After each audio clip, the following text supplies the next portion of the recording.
Have you ever found yourself crying without tears, sitting in silence, staring at a door that never seems to open, wondering how long a heart can keep waiting before it finally gives up? You try, you really do. You wake up each morning hoping something will change. You smile, you pray, you keep your faith steady on the outside, but deep inside, you are tired. Tired of trying, tired of hoping, tired of saying maybe this time, only to face the same disappointment again. It is a quiet kind of exhaustion, one that no one else sees, and sometimes not even you can explain. What do you do when you've done everything right, yet life keeps sending you the same test, the same heartbreak, the same silence? You feel like you're walking in circles. The road looks different, but the destination never changes.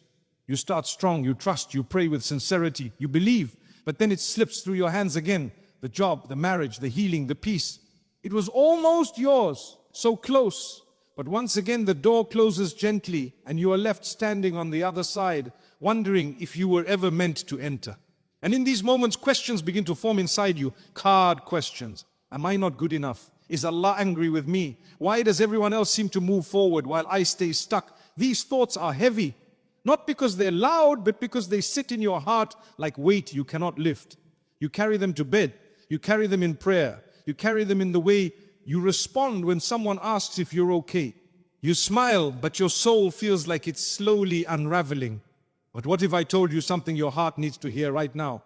What if I told you that you're not being punished? You're not being forgotten.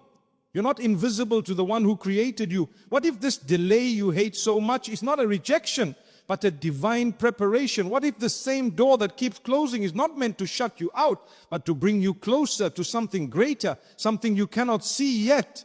As Allah Almighty says in the Quran, perhaps you dislike something which is good for you, and perhaps you love something which is bad for you. Allah knows, and you do not know.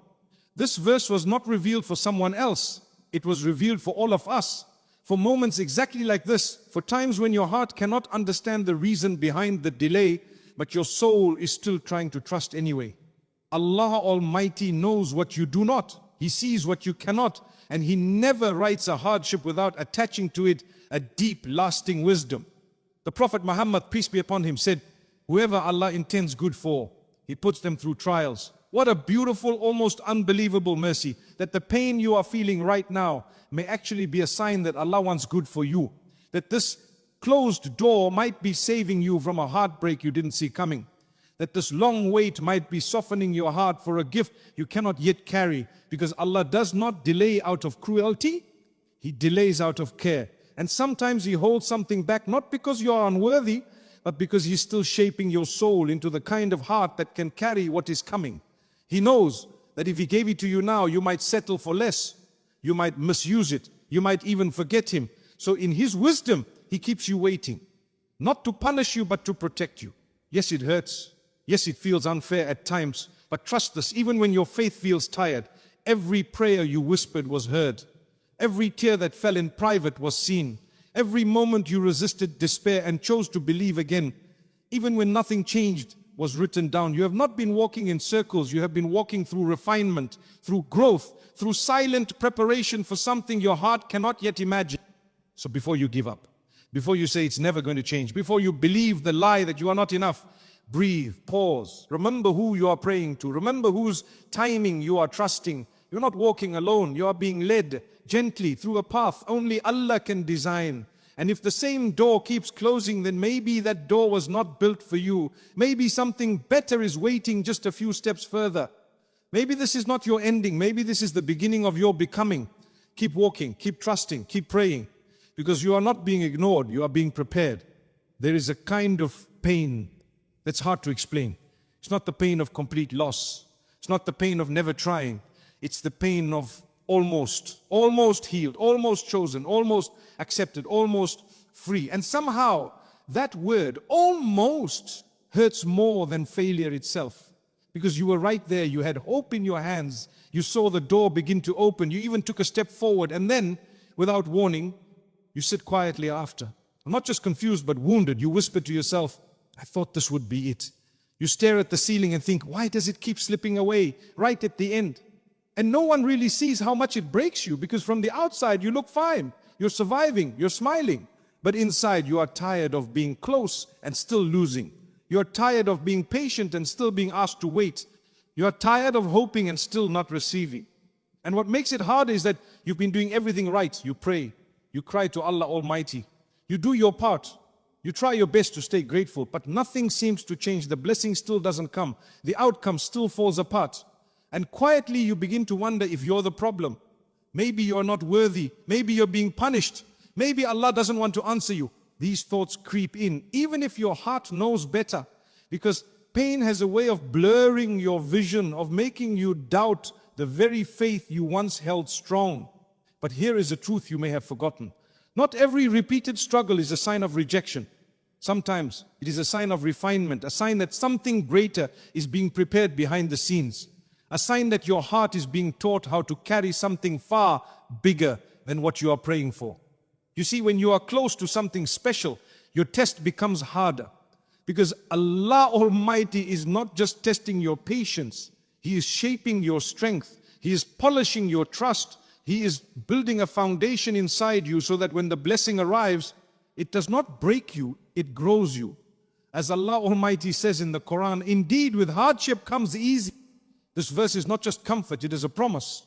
But notice how ease does not always come before the struggle.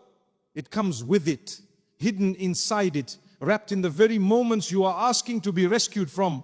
This means that the very almosts you are tired of may actually be carrying seeds of something greater. And you may not even realize it until the test is over and your heart looks back with clarity. The Prophet Muhammad, peace be upon him, said, be mindful of Allah and He will protect you. Be mindful of Allah and you will find Him in front of you. What a beautiful reminder that even when nothing seems to be moving around you, Allah is still with you, still guiding, still protecting, still shaping every moment into something meaningful. Maybe that job you almost got would have drained your soul. Maybe that person you almost married was not the one who would protect your faith. Maybe that opportunity you almost reached would have taken you further from your purpose. And maybe, just maybe, Allah held it back to give you something better. Not necessarily easier, but better for your growth, your faith, your long-term peace. It is not easy to believe this when your heart is aching, when all you see is what you lost. But belief in those moments is what makes your faith real. Anyone can be grateful when the doors open, but what about when they close again and again? What about when you are left with only prayer and patience? That is where true surrender begins. That is where real growth happens. That is where hearts are reshaped by mercy, even through pain. So if you find yourself repeating the same cycle, praying, trying, almost reaching, and then losing again, do not rush to blame yourself. And do not rush to blame Allah. Instead, ask, what is Allah trying to build inside me through this? Because He never repeats a test without purpose. And He never holds something back without preparing you for something greater. Your almost are not wasted. Your delays are not forgotten. Every time you fall to the ground and cry out to Allah, something shifts. Maybe not in your circumstances yet, but always in your heart. And sometimes that shift is more important than the answer you are waiting for. So stay in prayer, stay in trust. Stay in the quiet company of the one who sees what no one else sees. Because what looks like a cycle of disappointment may actually be a staircase to something sacred, and you might be just one step away. Keep walking, keep hoping, because the almosts are not the end of your story. They are part of the path that leads to the chapter you cannot yet imagine. There are moments in life when the pain is too deep for words, when no advice brings comfort, when no hug feels long enough, when the one you leaned on, the one who held your world together is suddenly gone, and you are left in a silence that echoes through your soul. Ummah Salama, may Allah be pleased with her, knew this kind of pain. She knew what it felt like to lose someone who wasn't just her husband, but her companion in faith, her strength in hardship, her safe place in a world that had turned harsh and heavy. Her life with Abu Salama was filled with sacrifice. They migrated for their faith. They endured trials side by side. They were among the earliest Muslims to give up comfort and safety for the sake of what they believed in. Their bond was not just emotional, it was spiritual, rooted in faith, grown in trust, strengthened by love. And then after everything they went through together, he passed away. Just like that. No final words, no last goodbye. She was left with his memory, their children, and a grief that wrapped itself around her heart like a storm that would not pass. What do you do in that moment? When the pain is not just about losing someone, but about losing the life you built with them. when your future becomes a blur and your past feels like the only place you ever belonged, Salama did something incredible, something we often overlook. She made a prayer, a quiet, broken-hearted prayer. She said, "Oh Allah, reward me for my affliction and give me better than in return." But the moment the words left her mouth, she questioned herself. Who could be better than Abu Salama? She wondered. She truly believed there was no one better. That was the depth of her love. That was the honesty of her grief. But she still said it. She still surrendered, even though her heart could not imagine what better could mean. She still gave her pain to Allah Almighty. She still believed that somehow, some way, her broken heart could be healed by the one who created it. As Allah Almighty says in the Quran, whoever fears Allah, He will make a way out for them and provide for them from where they do not expect. It's exactly what happened to her. Her heart could not expect it. Her mind could not imagine it. But sometime after her grief had settled into quiet surrender, she received a proposal. Not just from anyone, but from the Prophet Muhammad, peace be upon him. The greatest man to ever walk this earth.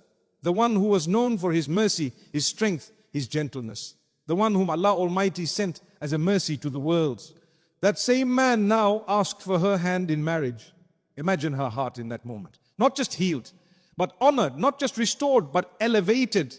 Because what she thought was the end of her story was only the middle. What she thought was the greatest loss she would ever face was the door to the greatest gift she would ever receive. The Prophet Muhammad, peace be upon him, said, "Whoever gives up something for the sake of Allah, I will replace it with something better." And sometimes the better is so beyond what we imagined that we hesitate to even believe it's possible. But there is a space between the loss and the gift. And that space is a test of trust, a test of patience, a test of whether you will keep praying when the answers don't come, a test of whether you will still believe in the mercy of Allah when your world feels cold and dark. Salama lived in that space. And maybe right now, maybe you are in a season of waiting, a season where nothing feels certain, a season where you are doing everything right and still nothing is working, and it hurts, it confuses you, it tempts you to stop trying. But if